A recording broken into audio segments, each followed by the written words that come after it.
Hey everyone, this is Neha and welcome back to my channel. कैसे हैं आप सब? आई होप आप बहुत बढ़िया होंगे। स्वागत है आपका आपके अपने चैनल स्टडी विद इज 24/7 पे।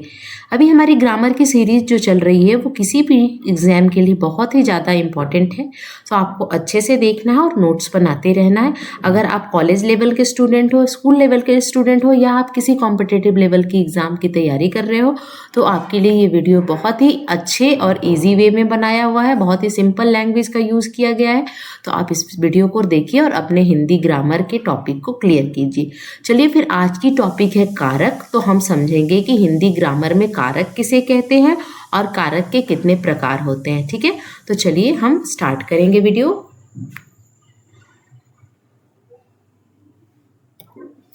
सबसे पहले कारक की परिभाषा हम देखेंगे कि कारक होता क्या है, कारक कहते किसे हैं। ठीक है, कारक शब्द का अर्थ होता है क्रिया को करने वाला है। कारक का मतलब क्या होता है? क्रिया को करने वाला। इस चीज को आप ध्यान में रखना, एग्जामिनेशन में बन सकते हैं इससे प्रश्न की कारक शब्द का क्या होता है अर्थ? क्रिया को करने वाला।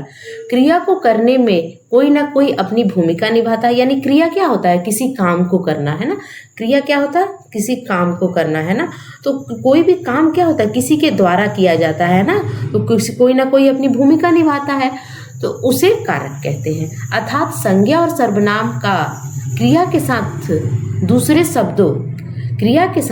शब्दों में संबंध बताने वाले निशानों को हम कारक कहते हैं।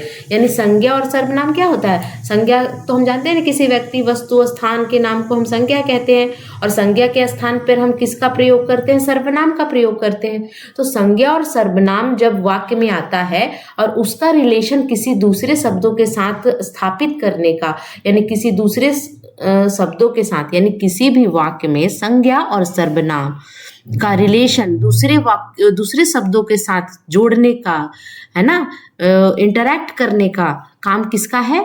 क्रिया का काम है ना। क्रिया के साथ करने का काम किसका होता है? कारक का होता है। ठीक है ना। यानी संज्ञा और सर्वनाम, है ना, का क्रिया के साथ दूसरे शब्दों में, अब संज्ञा है, सर्वनाम है, तो कुछ तो क्रिया हो रही होगी, कुछ तो काम हो ही रहा होगा। तो क्रिया के साथ जोड़ने का काम किसका होता है? कारक का होता है। यानी कारक चिन्हों का होता है। यानी कारक क्या है? वो चिन्ह है ना, वो जिससे क्या होता है, जिसके थ्रू हम संज्ञा को, सर्वनाम को क्रिया के साथ जोड़ते हैं। ठीक है। दूसरे शब्दों में संज्ञा या सर्वनाम के जिस रूप से वाक्य के अन्य शब्दों के साथ उसका यानी संज्ञा और सर्वनाम का संबंध सूचित होता है, उसे हम कारक कहते हैं, है ना। कारक, इस सिंपल वर्ड में आपको क्या समझ में आया कि कारक क्या होता है? कारक क्या होता है? संज्ञा और सर्वनाम को जोड़ने में, क्रिया के साथ जोड़ने में जिस शब्द का प्रयोग होता है, जिस चिन्ह का प्रयोग होता है, उसे कारक कहते हैं। चलिए फिर आगे बढ़ेंगे, कारक के प्रकार पढ़ेंगे, है ना, कितने भेद होते हैं। अच्छा, पहले हम उदाहरण देखेंगे, है ना, कैसे कारक आखिर होता क्या। इतने देर से हमने डिफिनेशन पढ़ा, हमने क्या पढ़ा? परिभाषा पढ़ा कि संज्ञा और सर्वनाम का क्रिया के साथ जुड़ने में जो चिन्ह प्रयोग किया जाता है उसे हम कारक कहते हैं। तो वो है क्या? आखिर कौन से चिन्ह की बात हम कर रहे हैं? तो सबसे पहले हम ये देखेंगे। देखिए, एक एग्जाम्पल है, श्री राम ने रावण को बाण से मारा। यानी श्री राम ने क्या किया? रावण को वाण से मारा। तो देखिए, अब इसमें आपको पहचानना है, श्री राम क्या है? किसी व्यक्ति का नाम है, तो ये हो गया संज्ञा। रावण भी किसी व्यक्ति का नाम है, ये हो गया संज्ञा। वाण क्या है? एक औजार का नाम है, तो ये हो गया, ये भी एक संज्ञा हो गया। और मारा क्या है? मारा हो गया क्रिया। तो हमने क्या इसकी परिभाषा क्या पढ़ी कि संज्ञा, सर्वनाम, है ना, का रिलेशन क्रिया के साथ कराने वाले शब्द क्या कहलाते हैं? कारक कहलाते हैं। ठीक है ना। तो कौन जोड़ने का काम कर रहा है? कौन इन सब चीजों को जोड़ रहा है? ने जोड़ रहा है, को जोड़ रहा है, से जोड़ रहा है। कौन कौन इन सब शब्दों को जोड़ने का काम कौन कर रहा है? ये चिन्ह कर रहे हैं। जैसे ने कर रहा है ना, को कर रहा है और से कर रहा है। तो इसमें अगर कोई पूछे कि इस वाक्य में कारक कौन कौन से हैं, तो नेक भी कारक है, को भी कारक है, से भी कारक है। यानी ये तीनों मिलके इस वाक्य को क्या कर रहे हैं? कंप्लीट बना रहे हैं, इस वाक्य को एक मीनिंग दे रहे हैं। तो उसका वो कौन करता है? मीनिंगफुल सेंटेंस बनाने का काम कौन कर रहा है? कारक कर रहा है। ठीक है। चलो, इस वाक्य में प्रत्येक शब्द एक दूसरे से बंधा है ना, एक दूसरे से बांधने का काम कौन कर रहा है, यानी ये क्या है, ये डोर है जो कि इन मोतियों को फिरो रहा है। ये सारी क्या है, मोतियां हैं, और उस मोतियों को फिरोने का, मोतियों को जोड़ने का काम ये कारक चिन्ह कर रहे हैं। प्रत्येक शब्द का संबंध किसी न किसी रूप में क्रिया के साथ है। यहाँ ने को से शब्द ने वाक्य में आए अनेक शब्दों का संबंध क्रिया से जोड़ दिया है। यदि ये शब्द ना हो तो शब्दों का क्रिया के साथ तथा आपस में कोई संबंध नहीं होगा। अब मान लो कि अगर ने ना रहे, को ना रहे, से ना रहे, तो क्या क्रिया का कोई, ये वाक्य का कोई मतलब, ये वाक्य जो है, ये सेंटेंस जो है, इसका कोई मतलब बनेगा नहीं, बनेगा ना। तो इसलिए मीनिंगफुल सेंटेंस बनाने के लिए हम कारक चिन्हों का प्रयोग करते हैं। ठीक है, संज्ञा और सर्वनाम का क्रिया के साथ संबंध स्थापित करने वाला रूप कारक होता है। समझ में आ गया कि कारक क्या होता है। चलिए फिर आगे हम बढ़ेंगे और कारक के प्रकार को पढ़ेंगे। ठीक है,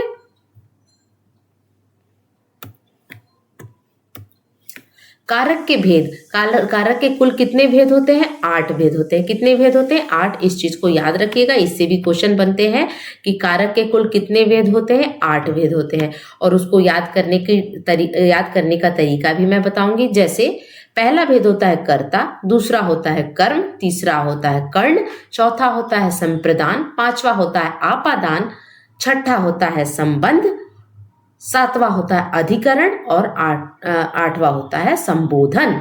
ये 8 भेद होते हैं। किसके भेद हैं ये कारक के भेद हैं। अब इसको याद करने का तरीका होता है, कर्ता ने कर्म को कर्ण से, संप्रदान को के लिए, आपादान से, संबंध का के की, रा रे री ना ने नी भी होता है। ठीक है ना, अधिकरण में पर, संबोधन हे अरे, है ना।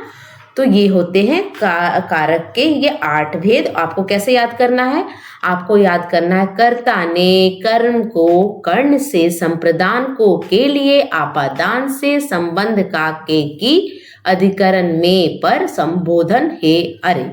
अब ये क्या है, ये जो आपको दिख रहे हैं, कर्ता के साथ ये ने लगा हुआ है, कर्म के साथ को लगा हुआ है, कर्ण के साथ से लगा हुआ है, संप्रदान के साथ को के लिए लगा हुआ है, आपादान के साथ से लगा हुआ है, संबंध के साथ का के की, रा रे री ना ने नी, है ना। अधिकरण के साथ में पर लगा हुआ है, संबोधन के साथ हे अरे अहो, इस तरह के शब्द लगे होते हैं और इस तरह का साइन रहेगा। ठीक है, तो इसको क्या बोलते हैं, इसको बोलते हैं विभक्ति चिन्ह। इसको क्या बोलते हैं, विभक्ति चिन्ह। तो एग्जामिनेशन में क्वेश्चन आएगा कि अच्छा आप बताओ कि कर्म का विभक्ति चिन्ह क्या होता है, तो आपको क्या पता, किस पर टिक लगाना होगा, को पे। अगर पूछा जाए कि संबंध का विभक्ति चिन्ह क्या होगा, तो का के की पे लगाओगे, ना ने नी पे लगाओगे, रा रे री पे लगाओगे। तो विभक्ति चिन्हों से भी प्रश्न पूछे जाते हैं। ठीक है, तो ये 8 होते हैं और आपको सबके विभक्ति चिन्ह मुंह जबानी याद होने चाहिए। यानी कैसे याद होगा, आपको फिर से पढ़ना होगा, कर्ता ने कर्म को कर्ण से, संप्रदान को के लिए, आपादान से, संबंध का के की, अधिकरण में पर, संबोधन हे अरे। ठीक है, अब हम एक एक करके एक एक भेद को पढ़ेंगे और उसके उदाहरण को देखेंगे। ठीक है, चलिए आगे बढ़े।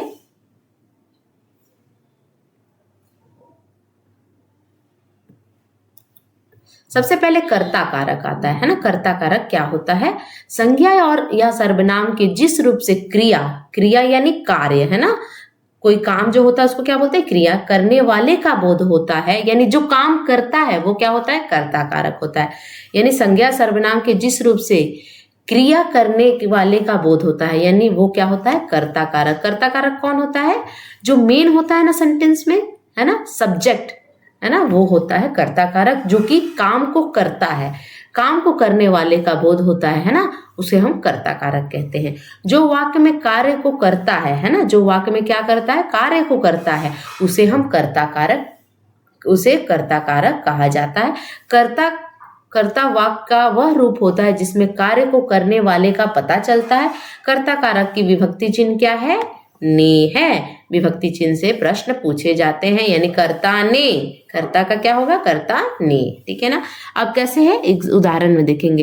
राम ने अपने बच्चों को पीटा। रामू ने अपने बच्चों को पीटा।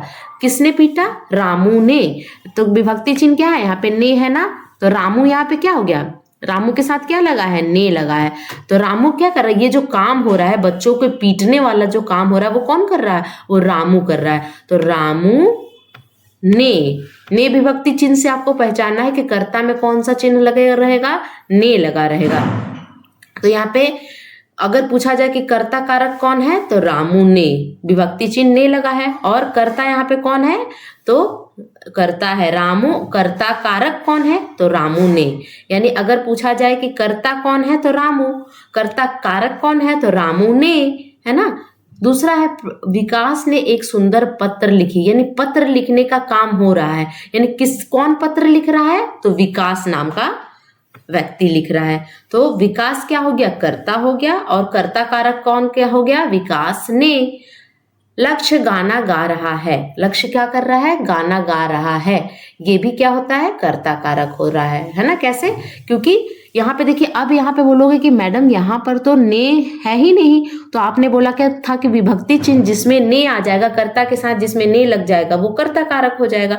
लेकिन देखिए यहाँ पर कर्ता कौन है, यहाँ पे लक्ष्य नाम का बच्चा है जो कि क्या कर रहा है, गाना गा रहा है। तो काम कौन कर रहा है, यहाँ पे कौन कर रहा है काम, लक्ष्य ही कर रहा है ना, गाना गाने का काम कर रहा है। तो यहाँ पे कर्ता कारक कौन है, लक्ष्य है। तो ये हो गया लक्ष्य, ये कर्ता कारक का एग्जाम्पल हो गया। यहाँ पे मतलब मेन में कौन है, मेन जो काम कर रहा है वो कौन है, लक्ष्य है। और लक्ष्य क्या कर रहा है, गाना गा रहा है।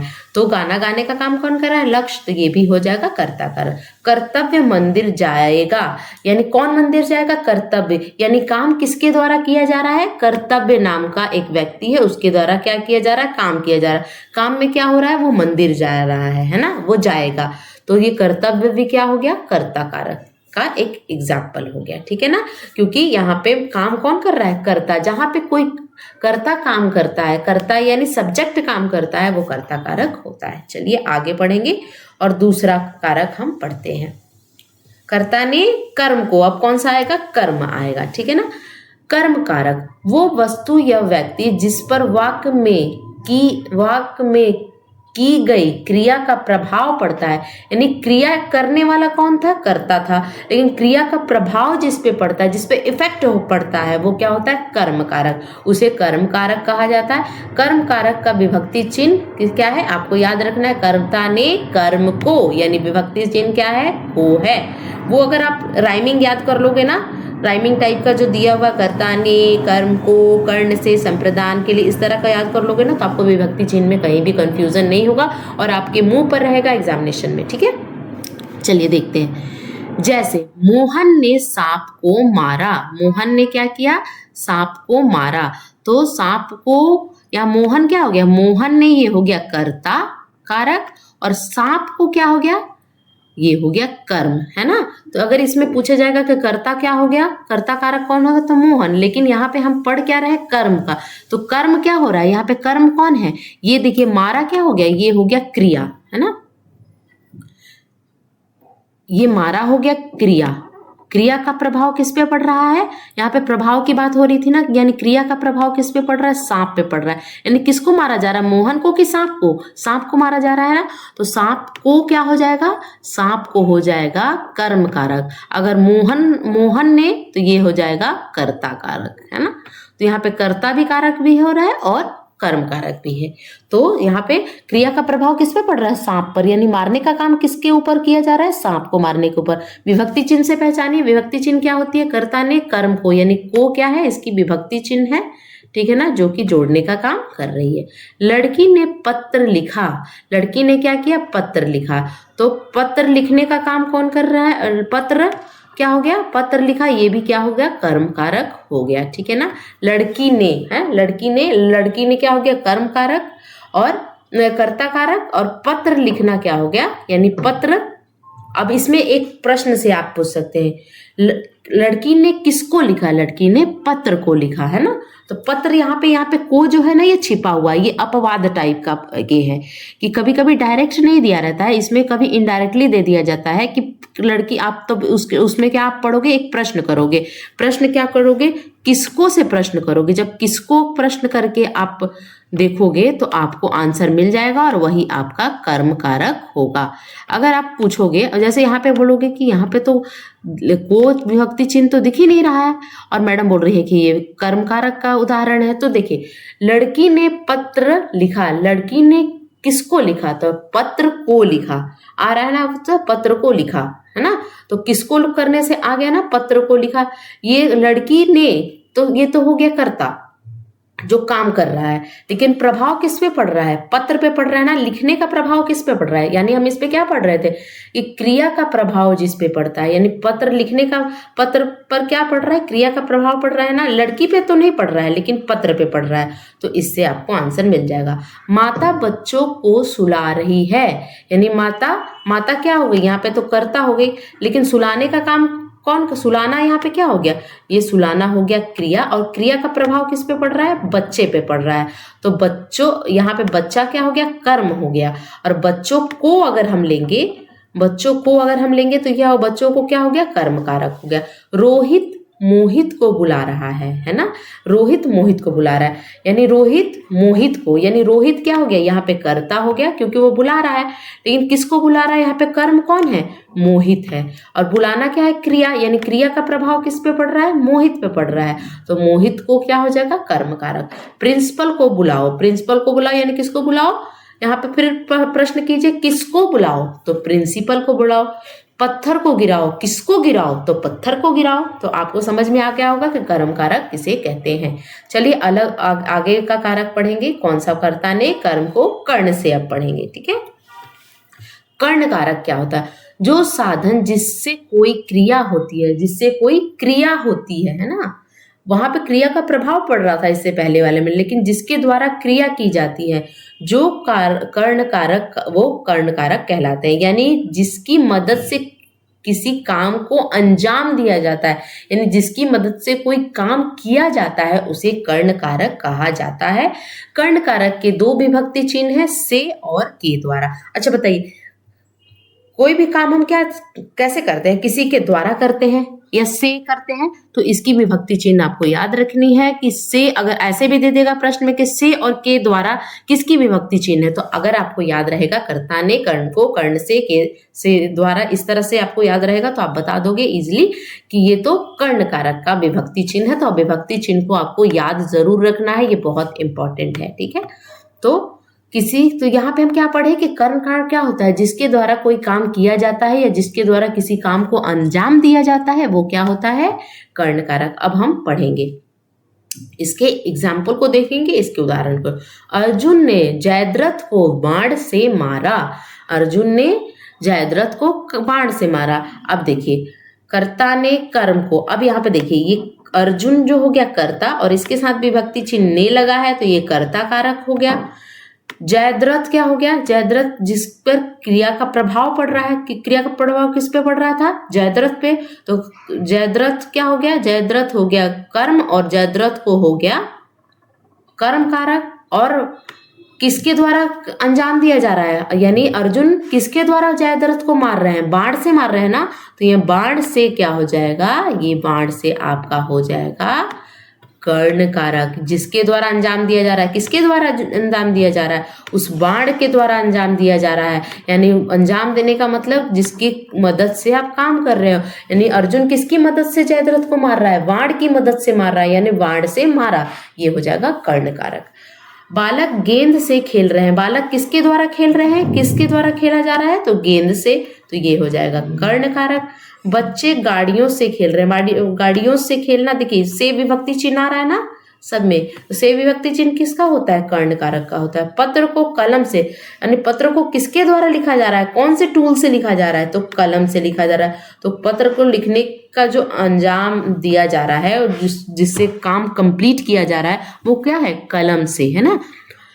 आदमी चोर को लाठी द्वारा मारते हैं, है ना, आदमी चोर को कैसे मारते हैं, लाठी द्वारा, तो देखिए द्वारा भी आ गया ना विभक्ति चिन्ह, तो किसके द्वारा मारते हैं, यानी चोर को मारने का काम किसके द्वारा किया जा रहा है, लाठी के द्वारा, तो लाठी के द्वारा यहाँ पे क्या हो गया, ये हो गया कर्ण कारक, ठीक है। चलिए नेक्स्ट बढ़ेंगे।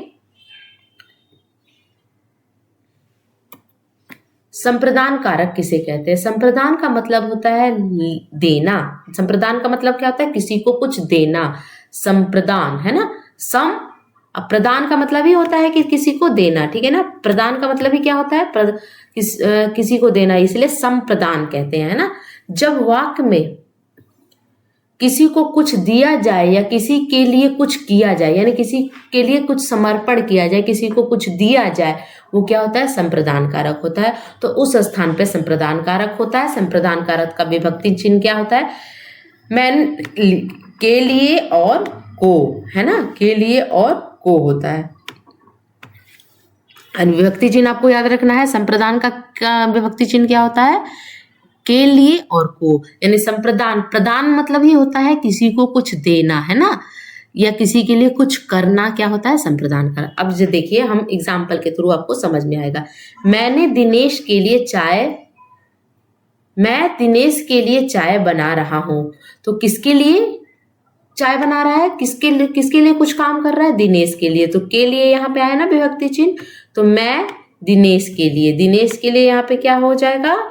संप्रदान कारक। माँ अपने बच्चों के लिए दूध लेकर आई। माँ किसके लिए दूध लेके आई? बच्चों के लिए, यानी बच्चों के लिए काम कर रही है ना, जिसके लिए काम किया जाता है, जिसको कुछ दिया जाता है। अब माँ क्या कर रही है? बच्चे को दूध दे रही है, दूध देने का काम कर रही है। दिनेश ने चाय बनाने का काम किया, तो काम करने के लिए मैंने उसके लिए ये किया, मैंने उसके लिए ऐसे किया, मैंने उसके लिए घड़ी लाई। के लिए आ रहा है ना, तो क्या के लिए क्यों आता है? जब आप किसी को कुछ देते हो या आप किसी के लिए कुछ करते हो, तो वो क्या होता है? संप्रदान कारक में आता है। विकास ने तुषार को गाड़ी दी। तुषार को क्या दी? मैंने उसको क्या दी? मैंने उसको एक बुक दी, है ना, एक पुस्तक दी। तो पुस्तक दी, है ना। तो ये क्या होगा? तुषार को गाड़ी दी, मैंने तुषार को पुस्तक दी, मैंने तुषार को क्या दी? एक ब्लैंकेट दी। इस तरह की अगर बातें होगी तो किसी के लिए काम होता है, तो ये आपको पढ़ के ही समझ में आ जाएगा कि ये संप्रदान कारक होता है। जब आप किसी के लिए कुछ काम करते हो, विभक्ति चिन्ह पे ध्यान रखिएगा, के लिए और को होता है, ठीक है। चलिए नेक्स्ट देखेंगे, आपादान। देखिए, आपादान कारक का जो विभक्ति चिन्ह होता है ना, ये भी से होता है। और किसका विभक्ति चिन्ह से था? कर्ता ने कर्म को कर्ण से, यानी कर्ण का भी विभक्ति चिन्ह क्या था? से था, है ना। तो कर्ण में हम क्या पढ़ रहे थे? कर्ण में हम पढ़ रहे थे, इसका भी विभक्ति चिन्ह से होता है और उसका भी विभक्ति चिन्ह से होता है। अब हम आगे देखते हैं कि उस वहां पर क्या हम पढ़ रहे थे, ठीक है।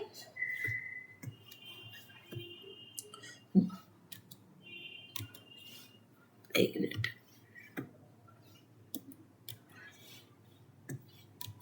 देखिए, कर्ण का भी विभक्ति चिन्ह से और के द्वारा था, ठीक है ना, से और के द्वारा था। और यहाँ पे यहाँ पे क्या हो रहा था?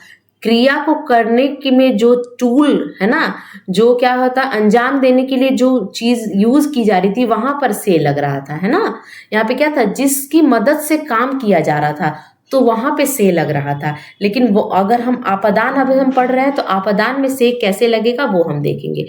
कैसे आप पहचानोगे कि ये कर्ण है और ये आपादान है, ठीक है। चलिए आपादान का देखते हैं। जैसे देखिए, जब संज्ञा या सर्वनाम के किसी रूप से किन्हीं दो चीजों के अलग होने का बोध हो। अब यहाँ पे आपको ये पता होना चाहिए कि दो चीजें अलग हो रही हैं, है ना। आपको ये सेंटेंस में पढ़ने के बाद, आपको वाक्य पढ़ने के बाद ऐसा लगे कि दो चीजें अलग हो रही हैं, तो वहां पे जब से का प्रयोग किया जाएगा तो वो आपादान कारक होगा। लेकिन आपको किसी चीज को अंजाम देना है, वहां पे जब से लगेगा तो वो कर्ण कारक होगा। यही दोनों में अंतर है, से में, है ना। अब देखिए, आपादान कारक का विभक्ति चिन्ह से होता है। तो अगर क्वेश्चन आए कि से और किसका विभक्ति चिन्ह होता है, तो कर्ण का। लेकिन कर्ण का विभक्ति चिन्ह किस रूप में यूज किया जाता है? जब आप किसी काम को अंजाम देने जा रहे हो। जैसे राम ने रावण को बाण से मारा, तो राम ने रावण को मारा, तो अंजाम किसके थ्रू दिया? बाण से दिया। तो वहां पे से जो होता है वो कर्ण कारक होगा। लेकिन यहाँ पर अलग होना, इसका विभक्ति चिन्ह क्या होता है? से होता है।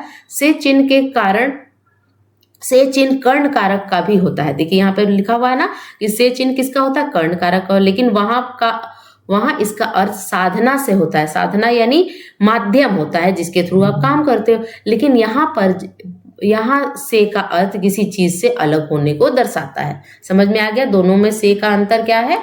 ठीक है, चलिए अब हम देखेंगे इसके एग्जाम्पल से समझेंगे कि कैसे ये कर्ण से अलग है। सुरेश छत से गिरा। सुरेश कहाँ से गिरा? छत से गिरा। यानी सुरेश कहाँ से अलग हो गया? छत से अलग हुआ ना, छत पर से गिर गया। मान लो ये छत है और यहाँ सुरेश खड़ा था, ठीक है, और यहाँ से अगर ये नीचे यहाँ जमीन में आके गिरता है ना, तो ये छत से अलग हो गया ना। ये सुरेश ये छत से अलग होके यहाँ गिर गया। तो पहले सुरेश यहाँ था, अब सुरेश यहाँ था, तो यहाँ पे अलगाव का भाव आ रहा है, तो ये होगा आपादान। सांप बिल से बाहर निकला। अब यहाँ पे देखिए बिल यानी होल की बात की जा रही है यहाँ पे। अब यहाँ पे मान लीजिए ये बिल है, ठीक है, बिल में सांप रहता है, ठीक है, होल में रहता है। अब ये सांप जो है ये बाहर निकल के आ रहा है, ठीक है, बाहर निकल के आ रहा है, तो अब पोजीशन क्या होगा? ये बाहर निकल के आ गया, तो सांप अलग हो गया, बिल अलग हो गई, तो ये भी क्या होगा? ये होगा आपादान कारक। संगीता घर से चल पड़ी। यानी आप संगीता का घर ये है और ये घर से निकल के चल पड़ी, यानी ये यहाँ आ गई है, चल पड़ी यानी घर से ये अलग हो गई है, तो अलगाव वाला भाव यहाँ भी आ रहा है। गंगा हिमालय से निकलती है। जहाँ देखिए जहाँ से उत्पत्ति होती है ना, उत्पत्ति का मतलब जहाँ से ओरिजिन होता है, वहां पर गंगा हिमालय से निकलती है, या हिमालय से गंगा निकलती है, दोनों बात एक ही है।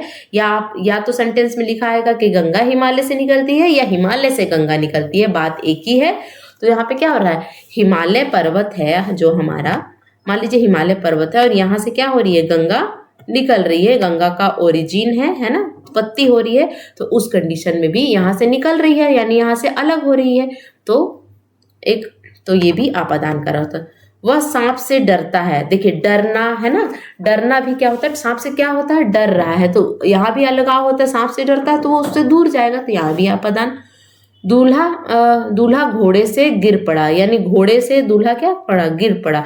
यानी अगर घोड़ा है ये और यहाँ से दूल्हा गिर पड़ा है, तो ये अलग हो गया है घोड़े से, तो यहाँ भी आपादान। अब एक और एग्जाम्पल है, रेट्रो सा एग्जाम्पल आता है कि पेड़ से पत्ते गिरते हैं या पत्तियां गिरती हैं, तो वो भी आपादान कारक होता है। ठीक है, चलिए नेक्स्ट बढ़ेंगे। नेक्स्ट कारक कौन सा है? संबंध कारक। संबंध कारक के विभक्ति चिन्ह बहुत से हैं, जैसे का, के, की, ना, ने, नी, रा, रे, री। इन सब चीजें अगर एग्जाम में आती हैं या एग्जामिनेशन में पूछा जाता है कि ना, ने, नी, रा, रे, री, का, के, की, कुछ भी पूछ सकता है आपको इन सब में से, तो किसकी विभक्ति चिन्ह है? तो संबंध कारक है। अब पढ़ेंगे कि संबंध कारक होता क्या है।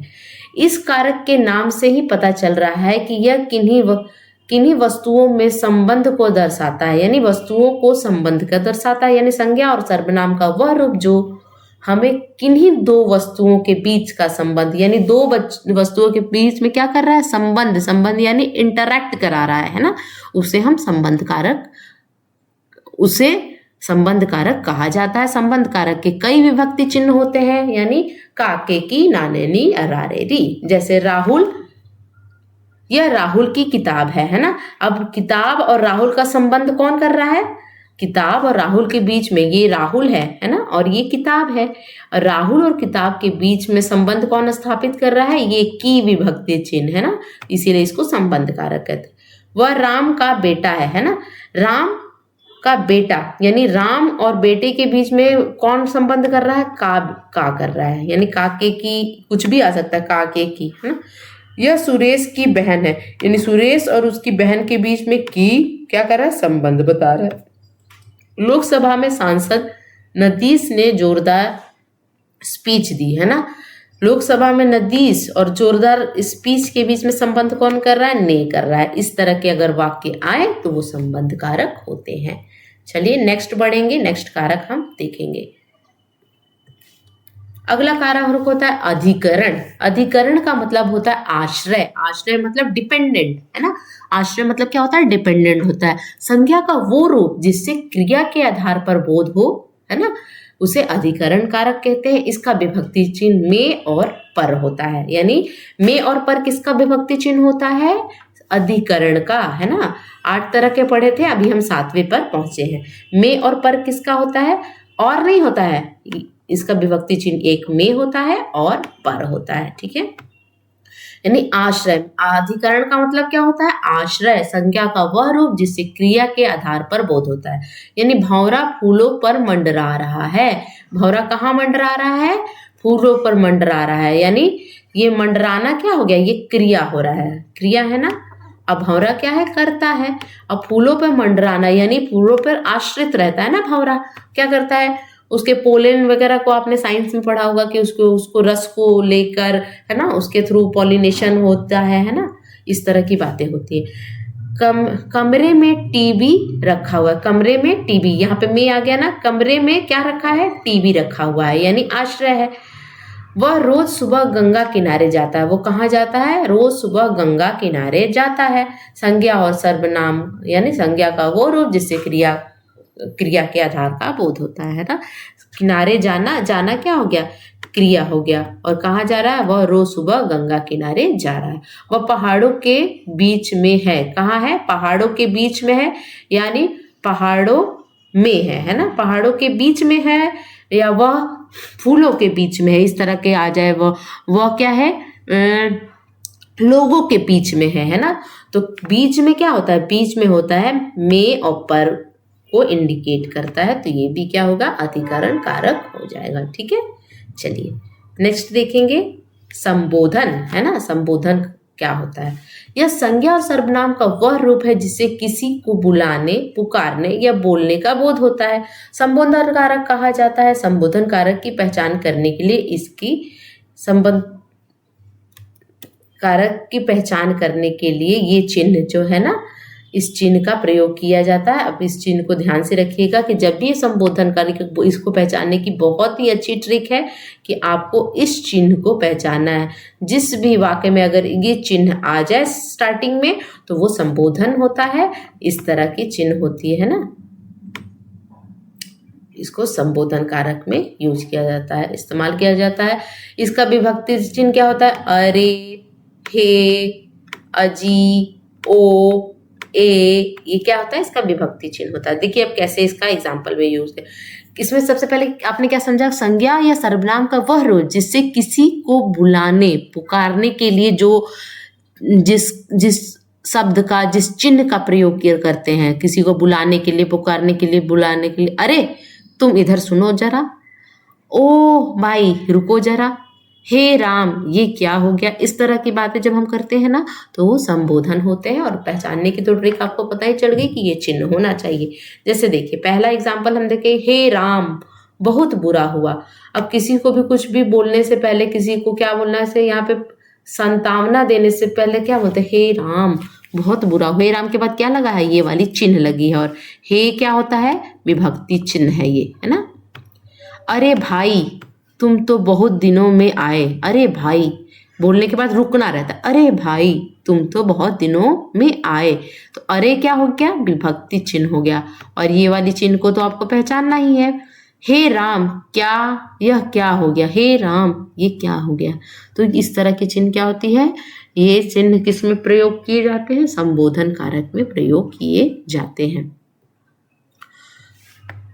तो ये थे कारक से रिलेटेड वीडियो। अगर आपको कारक समझ में आया है अच्छे से तो आप प्लीज़ कमेंट सेक्शन में बताइए। अगर आपको नहीं भी समझ में आया तो उसको भी आप मेंशन कीजिए और लाइक शेयर सब्सक्राइब करते रहिए। आशा करती हूँ आपको वीडियो अच्छा लगा हो। अगर अच्छा लगे तो please do like share and subscribe to my channel. तब तक के लिए thank you so much for watching. Bye.